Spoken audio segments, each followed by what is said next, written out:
But prior to that, he was at Tesla, where he helped build Gigafactory 1. So one of the comparisons to touch on would be the fact that we've assembled a world-class team. Welcome to the NAI500 CEO interview program, where the senior management from select listed companies will share their insights with the audience about their company's growth potential. In this episode, we had the opportunity to speak to Ali Haji, the CEO of Ion Energy, the TSX Venture listed company with a trading symbol of ION. Ion Energy is a lithium exploration company focused in Mongolia. A few highlights our readers should know before watching the interview. Ion Energy is trying to be the first lithium brine explorer and producer in Mongolia, having a strong team who has the track record to support such execution. The projects are strategically located in Mongolia, close to China's border, where the country is the world leader in manufacturing lithium batteries and continues to outpace the globe in demand of EVs. The company has the largest exploration license ever granted in Mongolia for its Valuation project, first drilling program already complete last year. The share price reached its 52-week high last November. Since then has corrected and now trading at 35 and 40 cent range. If you enjoy our video, please like, comment, and subscribe to our channel so you can stay alert for future content. Hi Ali, how are you doing today? Doing very well, Gilbert. How are you? Doing great also. So maybe you can just give us an overview and background about your company, Ion Energy, to begin with. Sure. Ion Energy was co-founded in 2017. We went public on the Toronto Stock Exchange and the venture market here in August 2020. Ion Energy is an early stage lithium brine explorer in Mongolia. We currently control 110,000 hectares of highly prospective brine licenses across 2 licenses in the southern areas of Mongolia. And we commenced exploration shortly after having gone public in August. The team is comprised of some industry veterans, if you will, and I'm happy to get into those, but I think a lot of that information is available to our viewers on our website. Great. It's pretty interesting. You're exploring lithium potential in Mongolia. So what's the main difference compared to the common places like exploring or mining lithium in South America? Good question. South America is generally speaking at a higher altitude. The assets would be located in rather remote locations. So it is quite taxing and quite, expense driven in terms of getting to those assets to ultimately extract the lithium. The higher altitude does aid in the evaporation process. Mongolia, on the other hand, is relatively flat. We're located in a very flat basin that spans the vast majority of the southern portion of the country. A lot of the salars in Mongolia are paleosalars, and what that means is that the aquifers are buried as opposed to being on surface, which you will find in the Atacama or in Chile, as you rightly pointed out. So in terms of the geology, there's a bit of a difference, but in terms of the quality that we're seeing coming out of the ground in Mongolia, the vast majority of it is of significant, if not better quality than what you would find in South America. Okay, so tell us a bit more about what kind of work have you done so far with your lithium projects there, and what kind of work are you planning to advance these projects in this year? Of course. So we went public in August 2020 on the Toronto Stock Exchange, the venture market, during a time when the world was locked down, essentially in the midst of a pandemic. The goal there was, let's ensure that we can go public so we can begin to do some work on our assets. Historically, when we went public, we had one asset, the Babayul asset, 81,000 hectares in Sukhothai province, about 23 kilometers from the Chinese border. That had some historical work done on it back in 2016 by the University of Science and Technology in Mongolia, where surface samples, I beg your pardon, were obtained. They were sampled. We had maximum grades close to 811 ppm, average grades of 423 ppm.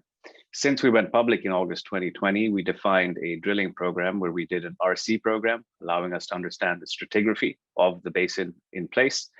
We drilled over 832 meters. We then paused for a quick moment as a result of supply chain issues and everything else that the world has had to face before diving into an extensive 222-hole auger program across the entire 81,000 hectare license.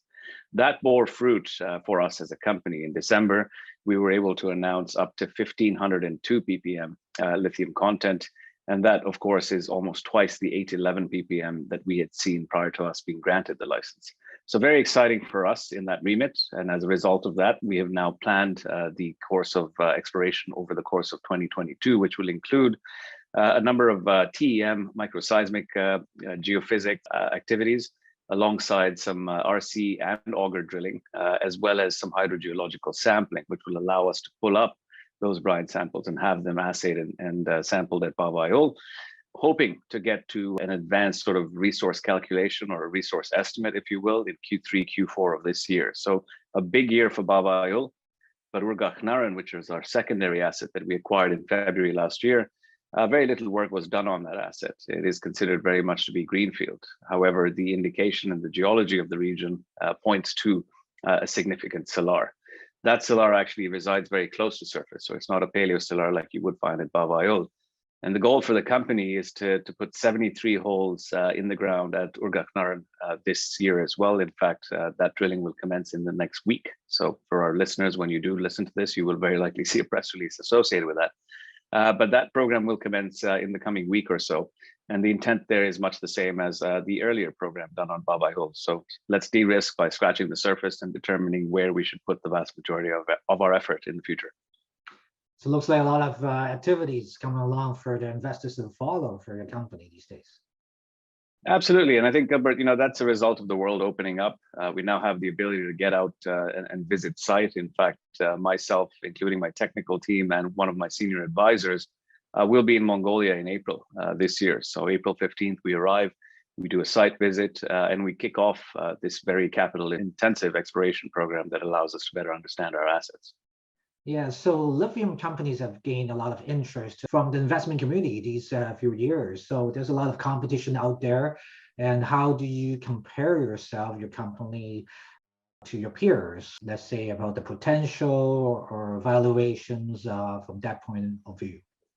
Of course, from a comparison perspective, first off, let me start by saying, I did talk about a team that we've assembled, and that team includes the likes of Paul Fornazzari, who was the original chairman of Lithium Americas, a founding director of Neo Lithium, which recently sold to Zijin in China for $960 million last quarter. We've also assembled a team that includes Don Haynes, a very prominent expert in the lithium brine space, alongside Mark King, another individual that's very well recognized in the lithium spheres. We also have an individual by the name of Dr. David Deeks, who's on our advisory board. He was the ex-CTO and senior vice president of Lithium Americas. But prior to that, he was at Tesla, where he helped build Gigafactory 1. So one of the comparisons to touch on would be the fact that we've assembled a world-class team relative to some peers that might be lesser endowed, if you will, in terms of their technical prowess.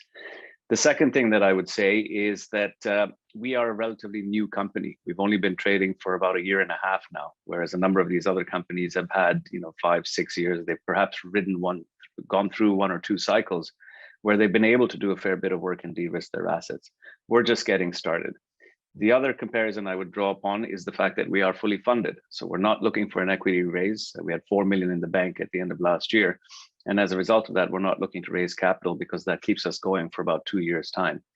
And last but not least, I think from a peer comparison perspective, we are massively undervalued, and that can be seen based on the research reports that you will find on our website that have been put out in press releases as well. I think there's a bit of a gap that needs to be filled from a valuation perspective. The analysts agree, and we're on the cusp of doing a fair bit of exploration that will allow us to close that exploration gap as we go forward. Great, so that's brought us to the last question in terms of summarizing what we just talked about. So why do you think the investors should be considering investing into Ion Energy right now?